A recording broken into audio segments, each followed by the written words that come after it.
Game balance. What things should be taken into consideration when designing for video game balance? And for this video, I've decided to begin with a discussion between time management, pressure theory, and resource management, as I believe these three principles hold the key to a good general understanding behind game balance that I can think of. First discussion, time management. All games take time to play. Some use your time as a resource by scaling the difficulty of the game the longer you play. Games that include auto production, such as clickers and factory simulators, utilize the player's time by producing other resources, or by producing score or currency. You don't want the player to have to wait too long to reach a desired effect, but you also don't want the player to have to wait too short of a time to get to what it is that they want. It's something often overlooked within video games. That's why it's important to ask yourself, how does the player spend their time in your game? Next, pressure theory. Remember back when I had just said how important it was to think of how your players spend their time in your game? Well, how do they spend their time in your game? Emphasis on do here, as it's important to consider whether your player will be grinding or relaxing. For example, card games. Card games tend to be more relaxed, as they generally don't require the players to manage multiple resources nor focus too intensely on what is going on in the game. Thus, a relaxing game of cards is not a grindy one. This means that our game of cards does not build pressure too high, nor too quickly, nor does it change too frequently. If we were to graph the pressure a player experiences while playing our game, it would look something like this: a moderate curve or line that reaches a moderate cap and only varies in strength ever so slightly. Now, if we were to look at a more intense game, such as Age of Empires 2, the player is now given 5 different resources: gold, food, wood, and stone, which are all building materials the player needs to have in order to build anything, as well as population space for their population. Not only that, the player also has to manage where and what they build, which includes your own army. Wait, army? What for? Oh. Clearly a game like Age of Empires 2 is much more intense, and if we were to graph the pressure a game like this puts on a player, it would look like this. Pressure builds up rapidly, raises to a fairly high cap, and fluctuates frequently throughout.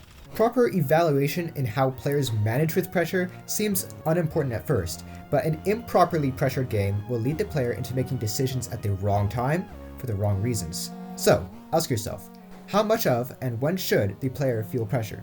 Which brings me to my next topic, resource management. All games have resources. They may take the form of currency, food, building materials, with even time itself being a resource. This is something important to ask yourself when dealing with resource management in video games.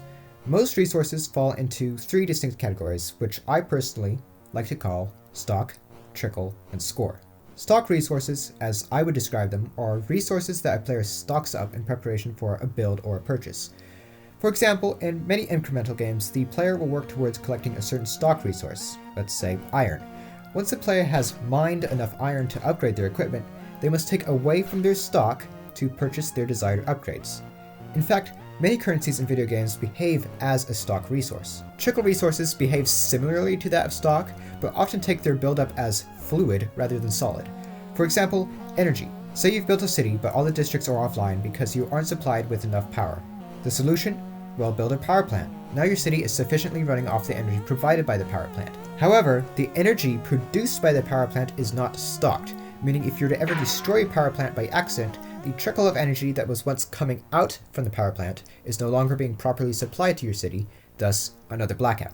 And finally, for the last category of resource, the score resource. Score resource is a bit of an abstract one, as it doesn't behave quite like a stock nor a trickle. Instead, it often serves as a threshold requirement, meaning that if you don't earn enough score by, say, the end of the round, you lose the game. Or if you do manage to pass the score requirement, you survive, but the score you've earned resets back to 0 all over again. Or, as a different example, perhaps you want to build a wizard tower. You have the wood and the stone to build it, but you can't. This is because you need to have at least 1,357 EXP to unlock the wizard tower, which you don't have. The EXP in this example would be the score resource as a requirement. There really aren't a lot of good examples out there to properly explain how a score resource works, because oftentimes in video games it's used in the same manner repeatedly. So if you are a developer or a designer and are interested in trying something new, then I'd like to ask you to experiment. Try and push the boundaries of what a score means and make it interesting. Hopefully, we'll all better understand what a score resource means sometime in the future. To wrap things up, you should ask yourself these 3 questions when considering basic balancing within your video game. 1. How does the player spend their time in your game? 2. How much of and when should the player feel pressured? And number 3, what kind of resources should the player have? Tell me down in the comments if you found this video enjoyable and whether you agree with the takes I've made in this video, since I've left out a bunch of balance considerations in this example, as knowledge, difficulty, and synergistics considerations were all left out in hopes of keeping this short. And for those wondering, yes, Nodosis is still being developed. In fact, it's much more of a polished game since the last devlog. Link is in the description for the Nodosis Steam page, as well as the dedicated Discord server, where I will post updates. Thanks for watching.